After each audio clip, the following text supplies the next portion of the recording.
ថៃណាមកនៅទេប្រាសាទពីទាំងអស់នោះសំបីតែប្រាសាទស្ដកកក់ដែលនៅដែលខាងដែលជើងប៉ែតយើងនេះមានប្រាសាទមួយគឺប្រាសាទស្ដកកក់បាទនោះខ្ញុំនៅប្រាសាទស្ដកកក់នោះដូចខ្ញុំបានរៀបរាប់មិញហ្នឹងឡាក់ដូចជាខ្សែមួយបាទឡាក់ខ្ញុំនៅទាំងអស់អត់មានថៃណាមកនៅទេតាមប្រាសាទតាមដោយព្រំដែននោះបាទស្ដកកក់ធំសំថ្ងៃថៃនោះបាទក្រោយពីយើងមានសន្តិភាពកិច្ចព្រមព្រៀងប៉ារីមកគាត់ប្រើផែនទីស្អីរបស់គាត់ឯកតោភាគីនោះហើយបានខ្ញុំជឿថាគណៈកម្មការព្រំដែនកម្ពុជាថៃហ្នឹងនឹងទៅជែកគ្នាអំពីបញ្ហារបស់នោះបាទអានោះមានបាទភាគច្រើនគឺដូចខ្ញុំបានជែកឲ្យនៅដីរៀបព្រំដែនដែលដីរៀបជាមួយថៃហ្នឹងគឺចាប់ពីស្ពានប៉ោយប៉ែតលាក់លេខ49ទៅហ្នឹងគឺរហូតដល់លាក់28លាក់27នោះគឺចុងភ្នំដងរែកខាងលិចហើយបានចុះមកដីរៀបមកបាទលាក់27បានចុះមកដីរៀបនោះដាក់លេខ29 30 31អីមកហោហែដីរៀបបាទចុះហើយតំបន់ដែលមានដីរៀបនោះគឺបកគូលាក់នោះវាមានដូរចុះដូរឡើងបាទដូរចុះដូរឡើងដូចជាបកគូលាក់លេខ45ហ្នឹងថ្ងៃខ្ញុំទៅជាមួយអេដំបាកំហុងដែលចុះទៅនោះគណៈកម្មការព្រំដែនខ្មែរថៃថ្ងៃនោះខាងថៃនេះមកដែរខ្ញុំបានទៅបង្ហាញបកគូលាក់មួយដែលឃើញដែលលើកមកដាក់ក្បែរដំបូកមួយដែលបែមូលដ្ឋានរបស់ខ្ញុំរស័យស្រុកហើយនៅព្រៃប្រភ្នូដែលលោកគង់សិលឹកគាត់នៅចង់ថ្ងៃនោះខ្ញុំបានបង្ហាញថាបកគូលាក់នោះមិនមែននៅត្រង់ទេបកគូលាក់ហ្នឹងខ្ញុំមកដាក់ក្បែរដំបូកមួយនោះឃើញគេធ្វើឲ្យបកគូលាក់ហ្នឹង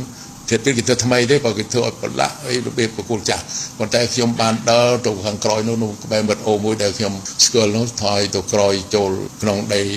ថៃដីខ្មែរយើងប៉ុន្តែក្រោយបកគូលលាក់ថ្មីដែលគេធ្វើនោះជិត3គីឡូបានខ្ញុំទៅរកឃើញកំទេចថ្ម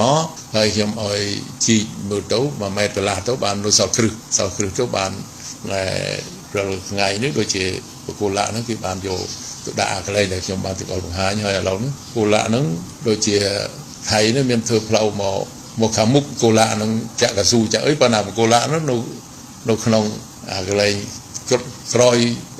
ផ្លូវថៃធ្វើនោះនៅក្នុងបើយើងនិយាយថានៅក្នុងដីថៃប៉ុន្តែនោះវាដីខ្មែរយើងទេប៉ុន្តែសំថ្ងៃដីថៃអញ្ចឹងគណៈកម្មការព្រំដែនហ្នឹងត្រូវទៅជែកបញ្ហាបកគូលាក់លេខ45ហ្នឹងដែលនៅក្នុងដីថៃហ្នឹងដែលថៃបានធ្វើផ្លូវចាក់កស៊ូនៅខាងមុខមកនេះត្រូវដោះស្រាយព្រោះថៃក៏បានទទួលស្គាល់ហើយថានោះជាបកគូលាក់ត្រឹមត្រូវដែលនេះអញ្ចឹងយើងត្រូវទៀមទាអញ្ចឹងថៃត្រូវតែគួរដីខាងមុខដែលគាត់បានធ្វើផ្លូវចាក់កស៊ូអីហើយហ្នឹងបើគោរពតាមនោះដែលគាត់ទទួលស្គាល់ហើយត្រូវតែថយទៅក្រោយដើម្បីដែលបកគលដីមកដុំតំណងនោះឲ្យកម្ពុជាព្រោះបានឯកភាពបានទទួលស្គាល់នេះនោះប៉ុន្តែរាល់ថ្ងៃនេះគាត់ទៅផ្លូវមកខាងមុខមកនេះមកគាត់ប្រើប្រាស់ផ្លូវកស៊ូនោះអញ្ចឹងកន្លែងនោះគណៈកម្មការព្រំដែនខ្ញុំនឹងចូលរួមដើម្បីផ្ដល់ជាសក្ខីភាពជាសាក្សីក្រៅផ្លូវការព្រោះខ្ញុំអត់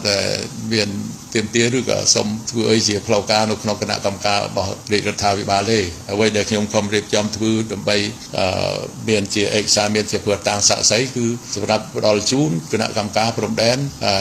ផ្លូវការរបស់រាជរដ្ឋាភិបាលខ្ញុំជួយក្រៅផ្លូវការបាទជាព្រឹត្តិតាំងជាសាក្សីជាមនុស្សជាគេដែលបានស្គាល់បានដែលធ្លាប់រស់នៅកន្លែងនោះជូនដល់គណៈកម្មការព្រំដែនរបស់កម្ពុជារបស់រាជរដ្ឋាភិបាលយើងដើម្បីតស៊ូជាមួយថៃព្រោះសម្រាប់ជួយជាសាក្សី